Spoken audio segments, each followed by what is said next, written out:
April 13 శనివారం గణేశ దమన పూజ, లక్ష్మీ పూజ, శ్రీవ్రతం, నాగ దమన పూజ. ఈ రోజు గణపతిని ప్రత్యేకించి దమనపత్రితో పూజించడం, లడ్డూలను నైవేద్యంగా పెట్టడం వలన గణపతి అనుగ్రహం శీఘ్రంగా కలుగుతుంది. పంచమి తిథి కలిసిన ఈ రోజున లక్ష్మీదేవిని ఆరాధించడం వలన ఆ దేవత అనుగ్రహం కలుగుతుంది. అంతేకాక అనంత, వాసుకి, తక్షక, కర్కోటక, శంఖ, కులిక, పద్మ, మహాపద్మ అనబడే మహానాగులను స్మరించి దమనపత్రితో పూజించి పాలు, నెయ్యి నివేదించడం వలన సర్పదోషములు తొలగి శాంతి లభిస్తుంది. చైత్ర శుద్ధ చవితి గణేశ దమన పూజ.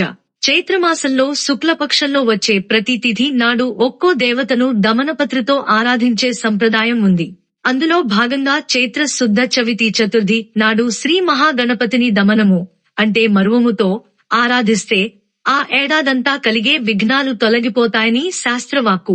కావున విఘ్న నివారణ జరగాలని కోరుకునే వారంతా గణపతిని మరువముతో తప్పక ఆరాధించండి. గణపతి సర్వ విద్యాది దేవతగా వేదకాలము నుండి ఆరాధింపబడుతున్న అతి ప్రాచీన దేవత. వేదములలో స్తుతించబడి గణములకు అధిపతియై శబ్దములకు రాజుగా ప్రణవ స్వరూపుడై శబ్దబ్రహ్మగా తెలియబడుచున్నాడు. గ శబ్దం బుద్ధికి, నా శబ్దం జ్ఞానానికి ప్రతీక. సమస్త మంత్రములలోనూ శక్తికి కారణములైన బీజాక్షరములన్నింటిలోకి ముందుగా ఉచ్చరించబడేదే ఓంకారము. అందుచేత ఈ గణపతిని ఓంకార స్వరూపుడిగా గణపత్యధర్వ శీర్షము లో వర్ణించారు. గణములు అనగా అక్షరములతో ఏర్పడే ఛందస్సు, గురువు, లఘువు, పూర్ణానుస్వార, అర్ధానుస్వార రూపమై శబ్దంగా వెలువడే మంత్రస్వరూపమైన శబ్దాలకి అధిపతే ఈ గణపతి. అంతేకాకుండా బ్రహ్మణస్పతి అంటే వేదాలకి నాయకుడివి అని కీర్తించారు. గణపతి విష్ణు స్వరూపుడు. శుక్లాంబరధరం విష్ణు శశివర్ణం చతుర్భుజం ప్రసన్నవదనం ధ్యాయేత్ సర్వవిఘ్నోపశాంతయే.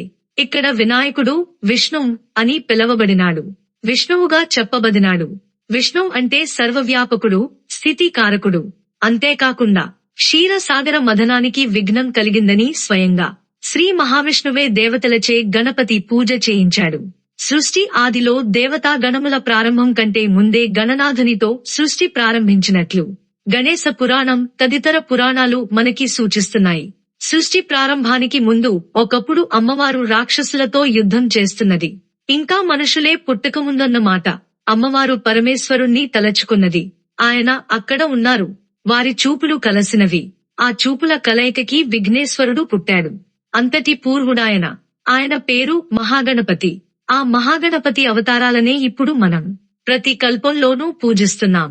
గణేశుని 4 అవతారాలు. గణేశ పురాణం ప్రకారం గణేశుడు 4 అవతారాలుగా ఆవిర్భవిస్తాడని, అవి 4 యుగాలలో ఒక్కొక్క యుగానికి ఒక్కొక్క అవతారంగా చెప్పబడ్డాయి. 1 మహోత్కట వినాయక. ఈయన కశ్యప ప్రజాపతి అదితిల కొడుకుగా కృతయుగంలో అవతరించారు. 10 చేతులతో ఎర్రని శరీర ఛాయతో సింహవాహనుడై నరాంతక, దేవాంతక అనే రాక్షసులని సంహరించినట్లు చెప్పబడింది.